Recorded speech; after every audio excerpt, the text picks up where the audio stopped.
Nuevamente, buenas tardes y un gusto tener que dirigirme a ustedes con este tema por varias razones. Ya lo tocaba con antelación el doctor Marín, pero quisiéramos hacer un comparativo entre la famosa figura de la imputación en el derecho colombiano y en el derecho panameño por varias razones. La primera, porque efectivamente la denominación de imputación o de audiencia de imputación no es compartida por todos los sistemas que predican el sistema acusatorio. Pero en Colombia y en Panamá la audiencia de imputación tiene una relevancia especial que además significa también entender qué podemos comprender por esa audiencia en términos claros de lo que han querido nuestras legislaciones y nuestras interpretaciones jurisprudenciales. Quizás el primer problema que se presenta en este tema es saber la audiencia de imputación, a qué lleva, dentro de qué límites y cuáles son los roles de cada una de las partes. La audiencia de imputación, como lo tiene contenido el Código panameño y el Código colombiano, es, por mandato legislativo, un acto de comunicación. Y fíjense que aquí el tema en particular que podemos estar en desacuerdo o en acuerdo es tratar de auscultar qué significa hablar de un acto de comunicación. Y vamos a poner varios elementos importantes. Los elementos importantes es que el acto de comunicación es una característica esencial de un acto de parte. ¿Quién tiene la acción penal? ¿Quién ejerce la acción penal en un Estado? La Fiscalía. Desde ese punto de vista, el acto de comunicación no simplemente es decir que al afirmar que la imputación es un acto de comunicación, le retiremos el valor esencial que tiene, en particular, la labor que debe desarrollarse allí. Porque yo comparto en esto con el doctor Marín algo bien importante. Si simplemente es que le voy a contar a usted y usted no tiene derecho a nada más y el juez simplemente va a mirar, pues mandemos un telegrama, un chat, un WhatsApp, un correo electrónico. La audiencia de imputación se hace ante un juez de control de garantías por varias razones, porque es que el juez de control de garantías va a desempeñar un papel especial. Desde ese punto de vista, el acto de comunicación, que es lo más importante, genera el cumplimiento de requisitos de fondo. Y aquí volvemos a un primer punto que también trabajábamos en la mesa anterior, y es ¿cuál es el control que ejerce el juez de control de garantías frente a este acto de imputación? Y fíjense que aquí también tenemos que tener claro cuál es el radio de acción de esa acción de imputación. La audiencia de imputación es una audiencia preliminar que no comporta ni puede comportar práctica de prueba ni realización de contradictorio en términos generales, porque no se está debatiendo el punto de la responsabilidad, sino se está debatiendo el punto de la inferencia razonable de autoría o participación. Y entonces fíjense cómo el tema en particular es la formulación de la Fiscalía de estos hechos jurídicamente relevantes frente a un juez. Y entonces el tema no es menos importante y mucho menos con la reglamentación que tiene el Código panameño. Ustedes van a ver en particular cómo el Código panameño trabaja sobre requisitos especiales previstos en el artículo 280 de su Código Procesal Penal. Y miren por qué empieza el Código Procesal Penal panameño. Empieza por la necesidad de que el fiscal haga una relación de hechos. No los califica como los podemos calificar en Colombia, pero indiscutiblemente los hechos tienen que tener una dirección que apunta a que el juez pueda evaluar que esos hechos tienen una significación penal. Porque desde ese punto de vista, la imputación no puede ser simplemente una relación de hechos sin más, sino hechos con vinculación de carácter típico penal. Allí entonces empezamos a ver que el Código Penal panameño, si bien es cierto, no precisó qué clase de hechos está obligado a relacionar el fiscal, el juez de control sí tiene la obligatoriedad de ejercer la supervisión sobre la necesidad de que esos hechos tengan una significación jurídicamente relevante en materia penal. Y el juez de control de garantías no podrá quedarse impávido frente a hechos que no tengan una significación penal. Por lo tanto, el acto de imputación no es una mera comunicación sin más. Es una comunicación con una serie de requisitos en particular. 2. En materia del artículo del Código 280 del Código Panameño, fíjense que ustedes tienen un paso más avanzado que en Colombia. En Colombia la imputación no hace referencia a que la Fiscalía descubra los elementos materiales probatorios. Es decir, la Fiscalía simplemente está compelida a narrar hechos jurídicamente relevantes. Pero en el Código Panameño la obligación es doble. La obligación de los hechos y de la narración de hechos, pero además la enunciación de la evidencia que se tiene. Casi que está diciéndole claramente al fiscal que debe ir preparado para justificar que tiene elementos materiales probatorios.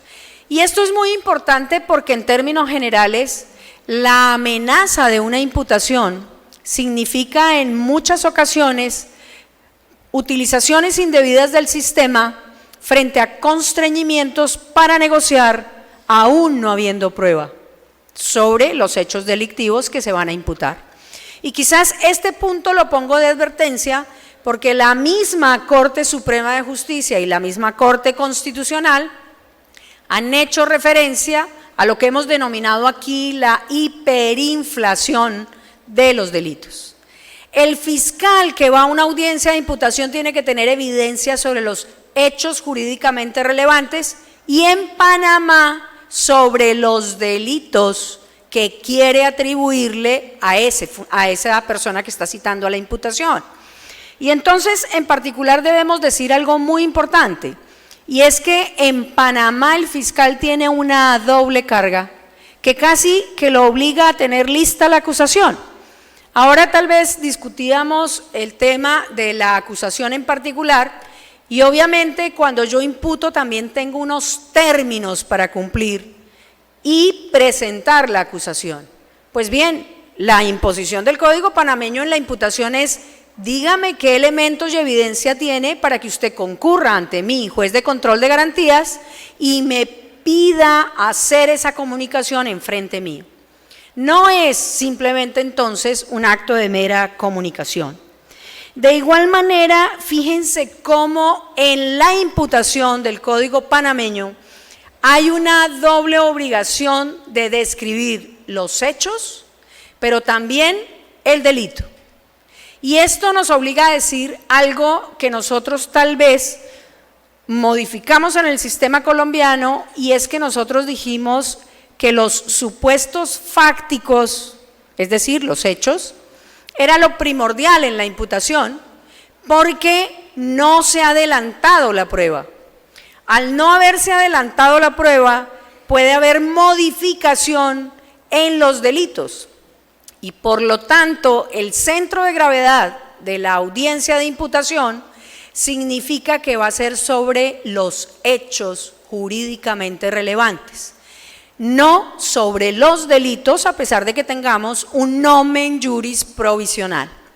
En cambio, Panamá le hace exigible la norma tener los hechos, pero también identificar plenamente los delitos. Esto va a llevar a un tema que van a tener que mirar en consonancia con el principio de la congruencia, porque la congruencia en materia penal en el sistema panameño obliga a que no se varíe en lo fáctico ni se varíe en lo jurídico. En Colombia nosotros tenemos solo la obligación fáctica, por lo tanto, si cambian las condiciones del delito agravado, calificado, lo podemos trabajar en la audiencia o en la formulación de acusación. Allí entonces vemos que la imputación como tal es una audiencia, o la formulación de imputación es una audiencia que se realiza en términos concretos frente a la pretensión de que la Fiscalía ha investigado. No frente a la pretensión de que la Fiscalía tiene sospechas, sino que la Fiscalía ha investigado. Y por lo tanto la evidencia le permite inferir la posibilidad de un hecho típicamente relevante y de un delito que tiene que perseguir. ¿Y por qué digo yo esto en términos concretos? Porque fíjense que la imputación aquí también permite los preacuerdos y las negociaciones. Y entonces sucede un elemento fundamental cuando tenemos ya investigados los hechos, y es que efectivamente negociamos sobre lo que realmente pudo haber cometido el delincuente o el criminal o el presuntamente inocente hasta ese momento, o dos, definitivamente vamos a trabajar con la posibilidad de la especulación. Y miren lo que ha sucedido en la práctica con este tema. Cuando nosotros trabajamos sin una exigibilidad de estos requisitos, el fiscal se aproxima a la parte normalmente para decirle: yo le voy a imputar a usted el delito de concierto para delinquir, el delito de peculado, el delito de falsedad, etcétera, etcétera. Negociemos, acépteme el delito de peculado y generamos la posibilidad de hacer el preacuerdo y de no seguir el proceso. ¿Qué ha sucedido en Colombia con este tema que es muy importante resaltarlo? Que los mismos jueces de control de garantías deben verificar que de los elementos o de los hechos que narra el fiscal no solamente haya adecuación típica, sino que efectivamente se pueda inferir razonablemente la autoría o participación del sujeto que concurre a esa imputación. Porque puede haber un hecho delictivo, puede haber un homicidio, pero si no hay un elemento que me permita vincular al sujeto con el hecho, pues obviamente el juez de control de garantías tendrá que decir: ¿y dónde está la relación entre traerme a este sujeto y el hecho? Allí hay una discusión bien importante que se sugería en las mesas anteriores, y es cómo entender el control de ese juez de control de garantías frente a esa imputación. Y entonces la discusión ha sido categórica en términos de aceptar que el juez de control de garantías hace un control formal.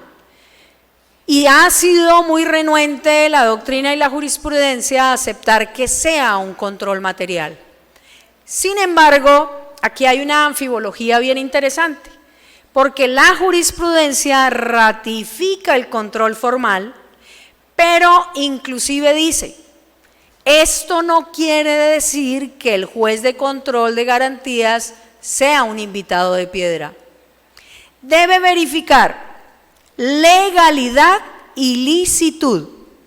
Y cuando yo hablo de un control de legalidad y licitud, fíjense cómo es importante verificar que efectivamente lo que está narrando el fiscal como hecho pertenezca a un comportamiento delictivo.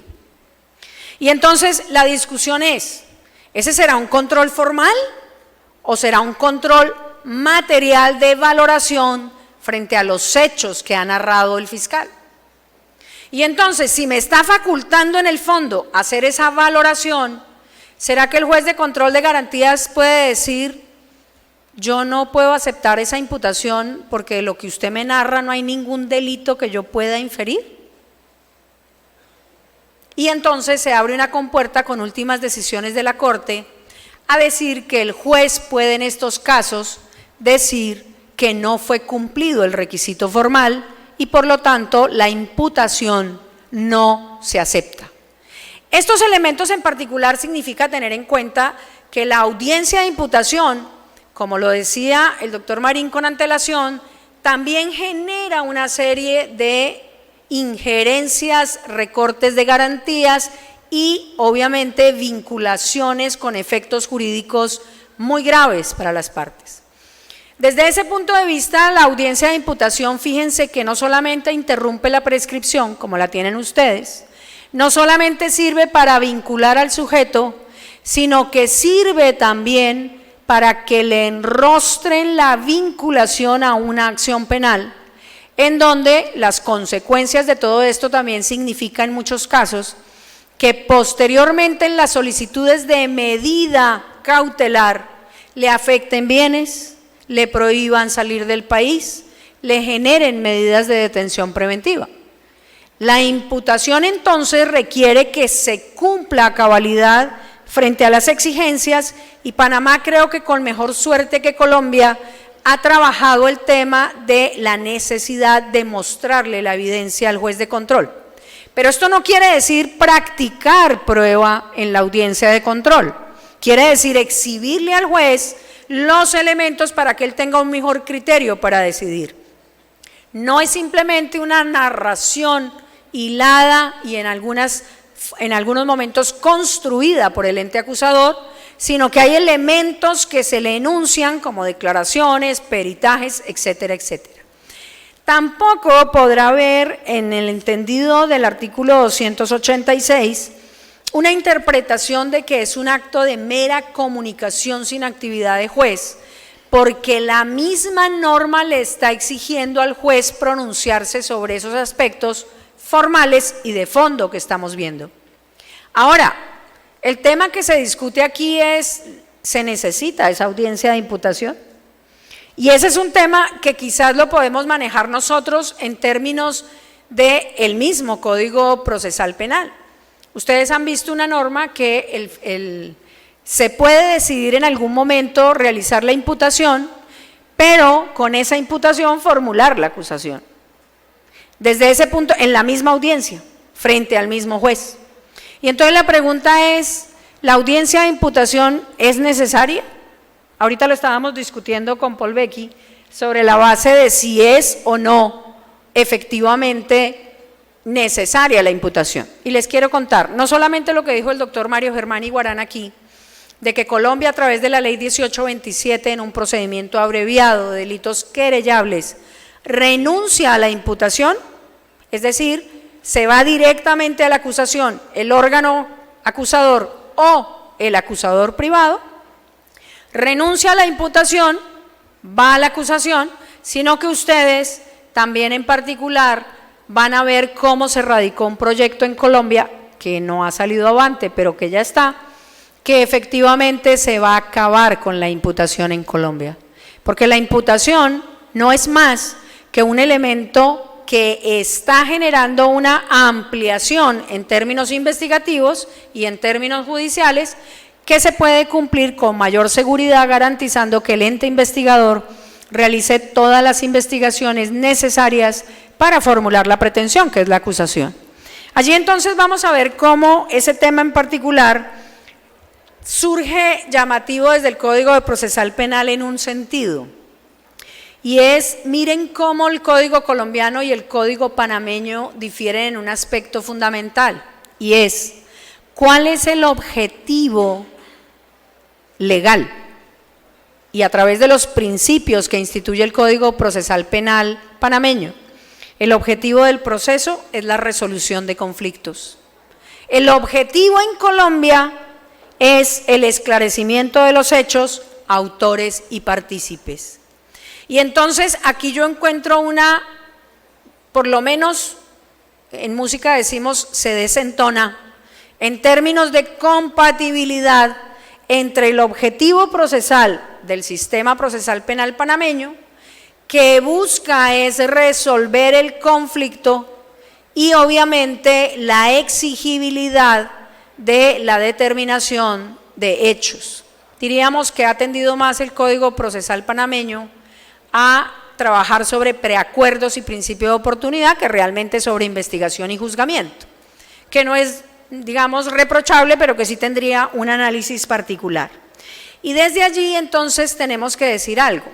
Si la facultad y la potestad está en cabeza de la Fiscalía de ese acto de imputación, la pregunta central es si podemos admitir que el juez de control de garantías intervenga directamente en la formulación de los hechos. Y creemos que sí, porque ese juez de control de garantías debe generar la legalidad de la comunicación o de la imputación.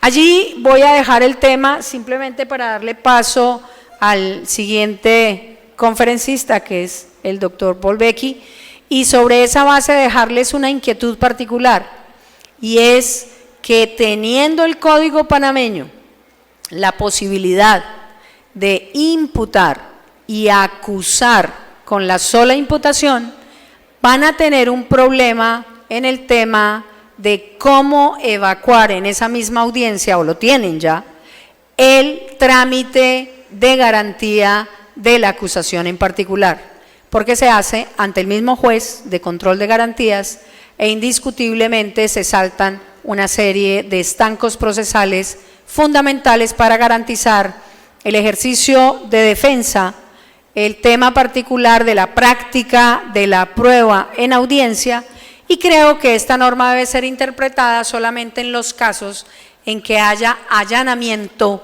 o aceptación de cargos, porque obviamente se renuncia a la práctica de la prueba y no en los demás casos. Dejo aquí concluido mi tema y espero volverlos a ver. Muchas gracias.